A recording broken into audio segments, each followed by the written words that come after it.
All right, let's get started with example 3, but before we do, let's go over this. A square is a quadrilateral with 4 right angles and 4 congruent sides. So that's the definition of a square. A square is a quadrilateral with 4 right angles and 4 congruent sides. So see there, here's the square, 4 congruent sides, 4 lovely right angles that all equal 90 degrees. Beautiful, beautiful. A square has the same, this is really, really super important. A square has the same properties as a parallelogram, a rectangle, and a rhombus. Holy goodness, that is a lot. So, since it's a parallelogram, we know that the opposite sides are congruent, right? Well, they're all congruent, so, I mean, that's obvious. We know that the opposite angles are congruent, right? We know that, what else do we know about parallelograms? We know that the diagonals bisect each other, and we know that the consecutive angles are supplementary, which makes sense. 90 plus 90 is 180, right? 90 plus 90 is 180. So that's what we know because it's a parallelogram. What do we know because it's a rectangle? Well, because it's a rectangle, we know that a rectangle is a parallelogram. But we also know that, the big one about the rectangle is that the diagonals are congruent. Okay, so that means the diagonals of a square are also congruent. Now, what do we know about a rhombus? Rhombus. Okay, we know that the diagonals, we know that all the sides are the same, right? We know that the diagonals are perpendicular, right? So the slopes are opposite side reciprocals, and they meet at 90 degrees. We also know that the diagonals, bisect the opposite angles. Okay, so we know that. And I think that's it. Yeah, that's it. So that's a lot. So if we know that it's a square, we know everything for a parallelogram is true, everything for a rectangle is true, and everything for a rhombus is true. Holy goodness, that is a lot. A lot. Square ABCD. ABC? Okay, anyways. So let's get started with example 3. Where's my little thing? Okay, so I'm covering up all this stuff. Okay. We're going to appreciate this example. So you were invited to appreciate example 3 with me. All right, so here we are. This is a fun one. Okay, example 3. It says verifying properties of squares. Verifying properties of squares. So here's our square. It's in a coordinate plane. Okay. Show that the diagonals of square EFGH, so the diagonals, we're looking at the diagonals. Right? Okay. The diagonals of square EFGH are congruent perpendicular bisectors. Holy goodness. Okay, so we have to show that the diagonals are, number 1, congruent. Number 2, we have to show that they're perpendicular. And number 3, we have to show that they are bisectors of each other. Okay, this is basically congruent perpendicular bisectors. Like, oh my goodness, that's like 3 separate things of each other. So we're in a coordinate plane, right? So how would we show that the diagonals are congruent? Okay, so that's going to be distance formula. They'd be congruent if they're the same number, right? Perpendicular, how would we show they're perpendicular? Well, that's going to be slope formula, m equals y2 minus y1 all over x2 minus x1. Slope formula, and then to show that they're perpendicular, they have to have opposite signs and be reciprocals, right? Or the slopes multiply to, when you multiply them together, they equal -1. Same thing. And then bisectors, to show that they bisect means that they cut in half. So we need to find the midpoint of this point, right? And then like the midpoint of this one, and then we'd find the midpoint of this one, and the midpoints would have to be the same number or the same ordered pair. And if the midpoints are the same, then we know that they bisect each other because they meet at the midpoint. The midpoint of this one, the midpoint of this one. Therefore, they would be bisectors of each other. So, distance formula, slope formula, midpoint formula. Holy goodness, this is going to be a lot. All right, so let's go ahead and get started with the step 1. Show that EG and FH are congruent. Okay, so we're going to do that with the distance formula. So I'm going to call E and G, this is x1, y1, x2, y2. There's my lovely distance formula. We're just going to go ahead and stick in all that information. So EG, okay, so EG, x2 is 3 minus x1 is -4. All of that is squared plus y2 is 0 minus y1 is -1. All of that is squared. Okay, so this becomes, those two negatives become positive, so it's going to be 3 plus 4, which is 7 squared. And then those two negatives are going to be positive, so it's just going to be 1 squared. 7 squared, 7 times 7 is 49. 1 squared is 1, so 49 plus 1 is equal to 50. And we really should put that into exact, right, form. And we know that square roots cancel out squared numbers. So 50 is the same thing as 25 times 2. And we know that 25 is a squared number because it's the same thing as 5 squared. So we can go 25 times the square root of 2. Square root of 25 is equal to 5 square roots of 2. So that would be the exact answer, which is what we want. All right, cool. So that's EG. EG is equal to 5 square roots of 2. Okay. Now we have to find FH. So I'm going to call this x3, y3, x4, y4, distance formula. Okay. So we're going x4, 0 minus -1, and all of that is squared. And then we have -4 minus 3. All of that is squared. These become positive, 1 squared, right? -4 minus 3 is -7.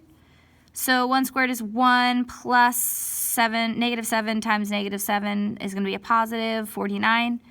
1 plus 49 is equal to square root of 50, which we already did up there is the same thing as 5 square roots of 2. So we know that EG, right? What was this? This is orange. Okay, so EG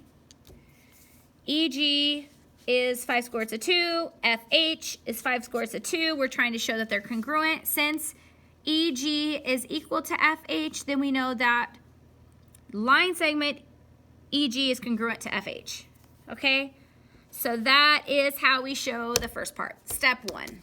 Okay, step 2 is showing that they are perpendicular. So we have to show that EG and FH are perpendicular. So bring on the slope formula. So first, let's find the slope of EG, right here, EG, right? I think I've already defined it up here, the E and G, this is x1, y1, x2, y2. So, can you see my fingers? Okay, just want to make sure. So EG is going to be y2 minus y1 all over x2 minus x1. So y2 is 0 minus y1 is -1. And then x2 is 3 minus x1, which is -4. So that negative and negative, it equals a +1. That negative and negative is positive, so it's going to be 3 plus 4, which is 7. So our lovely slope so far is 1/7. So the slope of EG, we're trying to figure out that this is perpendicular, is 1/7. Nice, nice. Okay, now we have to find, so EG is 1/7. Now we have to find FH. Okay, so, FH is here. This is my x3, y3, x4, y4. So the slope of it is going to be y4 minus y3 all over x4 minus x3. So y4 is -4 minus 3 all over 0 minus -1. -4 minus 3 is -7. Those two negatives become positive, so it's 1. So -7 over 1 is -7. And that is the slope of FH. Okay. So because of that, right, they're opposite. This is positive, this is negative, and they're reciprocals. 1/7 and 7 are reciprocals. So we know that EG is perpendicular to FH. Okay, that is step 2. Wait, step 2. Step 3 is to show that they're bisectors, which is all about the midpoint formula. Okay, so step 3, show that EG and FH bisect each other. So we have to find the midpoint of EG.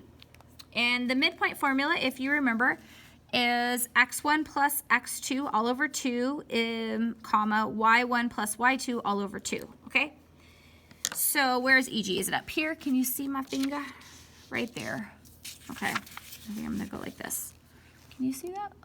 Hopefully you can. Okay, can we see this? Can we see? I don't know if we can see them all. Okay, hold on. Okay. Oh yeah, we can see it. Okay, cool. We can barely see it. Ooh. Okay. So there's E, and down here. Okay, so x1 plus x2 all over 2. So x1 is -4 plus x2 is 3 all over 2. And then y1 is -1 plus y2, which is 0, which is here. Okay, then we just simplify. So -4 plus 3 is -1 over 2. -1 plus 0 is just -1 over 2. So that's the midpoint. So we're trying to figure out if they're bisectors. So the midpoint of EG is -1/2, -1/2. Lovely. So now we need to find the midpoint of, what do we do? Midpoint of EG. Now we have to find the midpoint of FH. So midpoint of FH. Okay. FH. Okay, so let's see if I can get this all in the same thing here. FH. Oh, it's so close. Here's my F and H, right? Oh, we can almost get it in the same. So it's going to be x3 plus, so here I got x3, y3, x4, y4, right? So that means my midpoint's going to be x3 plus x4 over 2 and y3 plus y4 over 2. So the first one, x3, that is -1. Well, you can't see it. Oh, so sad. Okay, so -1 plus 0. Okay, so you see that? -1 plus 0. And then we got to do the y's, which is going to be 3 plus -4. And you see that here, 3 plus -4 divided by 2. Then we just simplify. So -1 plus 0 is -1 over 2. And 3 plus -4 is going to be -1 over 2. So there is our midpoint of FH. And look, they are the same. So since EG and FH have the same midpoint, they bisect each other. Okay? Therefore, the diagonals are congruent perpendicular bisectors of each other. So just know in your homework, when it asks you to show that they are a square or congruent perpendicular, or the diagonals of a square are congruent perpendicular bisectors of each other, we have to do step 1. We have to show that they are congruent using the distance formula. We have to show that they're perpendicular using the slope formula, and then show that they bisect each other using the midpoint formula. Holy goodness, that's a lot of work, but you can do it. I believe in you. I believe in you too. Oh, thank you, Pause Dragon, for your belief. Okay, so check it out, example 3. It says the vertices of a square, S, T, V, W are this, this, and this. Show that the diagonals of a square, S, T, V, W, are congruent perpendicular bisectors of each other. Now is your chance, ladies and gentlemen, to go for it. So I want you to go ahead and pause your device, work out this problem. When you get done, press play, and we will go over it together. All right, see you in a bit.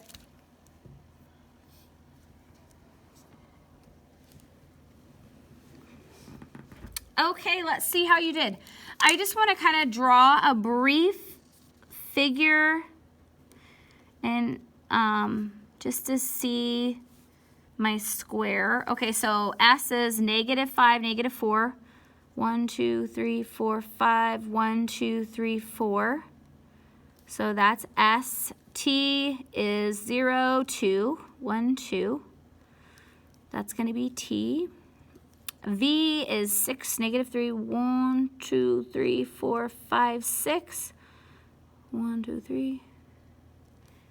Okay, so that's STV. And W is 1, -9. 1, 2, 3, 4, 5, 6, 7, 8, 9. So something like that. 1. Okay, and what was that, W? Okay, so here's my nice, lovely square. And then I just want to draw it because I want to see what my diagonals are. So my diagonals are going to be TW and SV. And I have to show that they are congruent, distance formula, perpendicular, slope formula, bisectors, midpoint formula of each other. Oh yeah. Okay, let's do this. All right.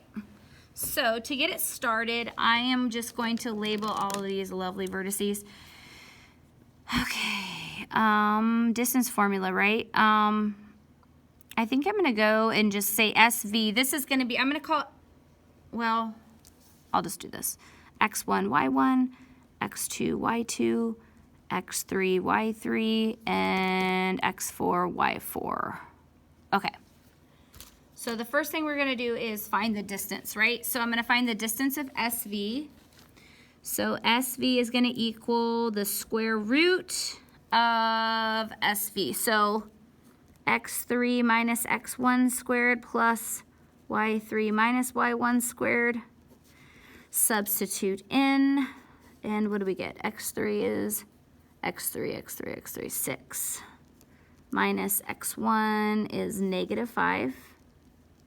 That's squared plus. I probably should put another parenthesis there. Y3 would be negative 3 minus, did I do this one right? No, yeah, negative 4. Parenthesis, squared. Oh my gosh. Oh, I'm gonna run into here. Okay, anyways, those two become positive, right? So it's gonna be, I'm gonna kind of move down. Scooch. 6 plus 5 is gonna be 11 squared plus, these are gonna be positive as well. Negative 3 plus 4 is just gonna be 1. 1 squared.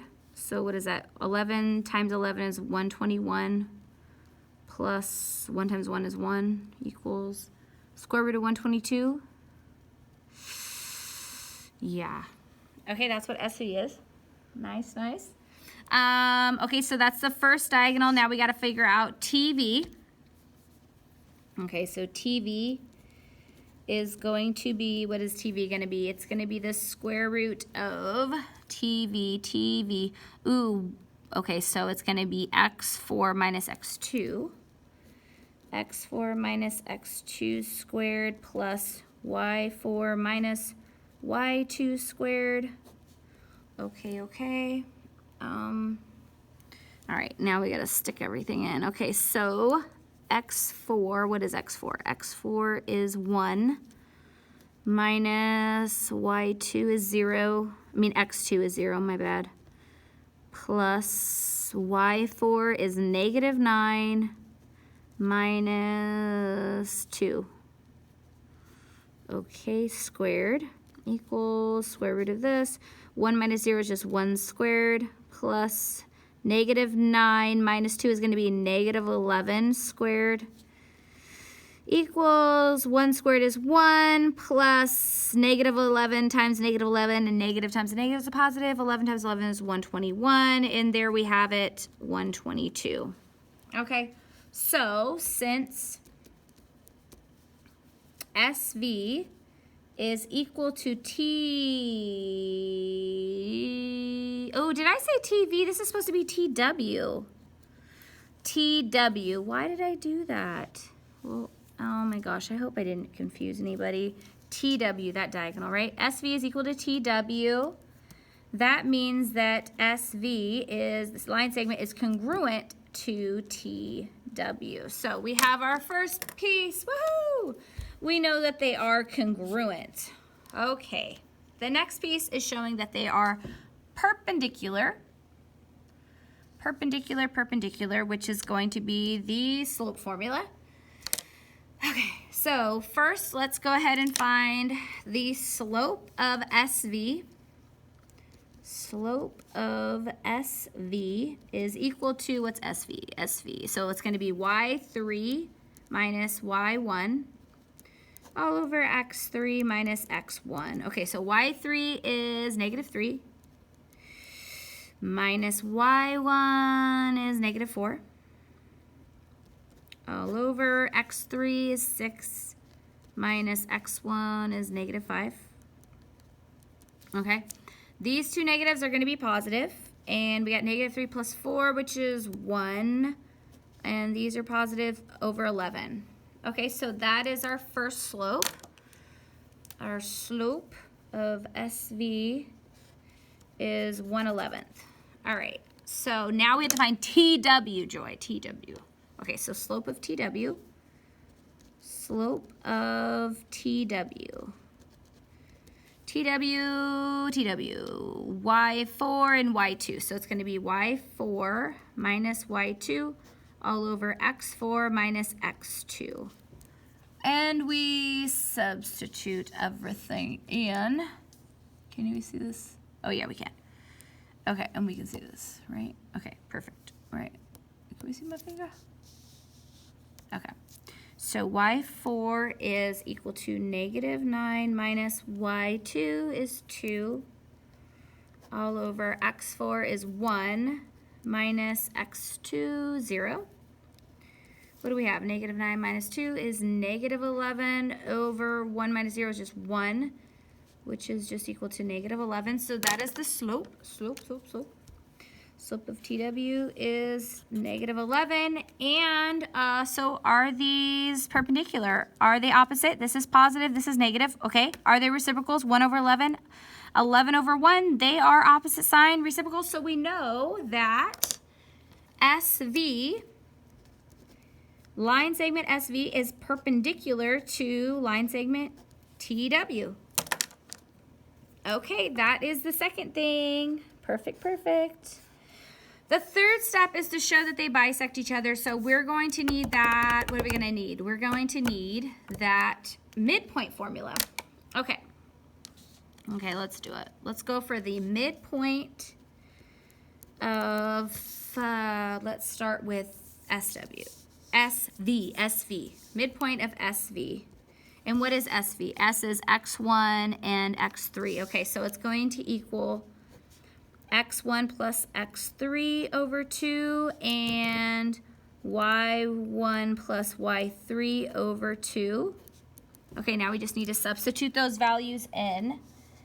And my x1 and x3 is negative 5 and 6. So it's going to be negative 5 plus 6 over 2. And then my y1 and y3 is negative 4 and negative 3. So negative 4 minus 3 over 2. We simplify. Negative 5 plus 6 is 1 over 2. And negative 4 minus 3 is negative 7 over 2. And I'm just going to leave my answer in those fractions. Lovely fractions. Okay. So that's the midpoint of SV. Now we got to find the midpoint of what? Midpoint of SV, TW. TW, and TW is x2 and x4. Okay, so it's going to be x2 plus x4 divided by 2 and y2 plus y4 divided by 2. Okay, so x2 is 0, x4 is 1. So it's going to be 0 plus 1. And then my y2 is 2 and my y4 is negative 9. My y2 is 2 plus negative 9. And then we just simplify this. And 0 plus 1 is 1 over 2. And 2 plus negative 9 is negative 7 over 2. And boom, there we have it. We have our midpoint here and here and here and here. And they are the same. So since SV and TW have the same midpoint,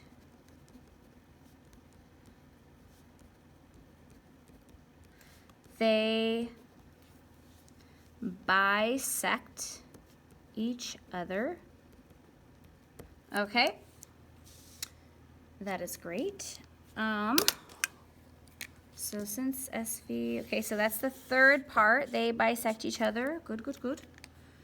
And what else? The diagonals are congruent perpendicular bisect each other's are congruent, perpendicular bisectors of each other. And if you got that right, yokodenki mashita, you did a wonderful job, and I will see you next time. No, I will see you, what is this? This is example 3. I'll see you for example 4.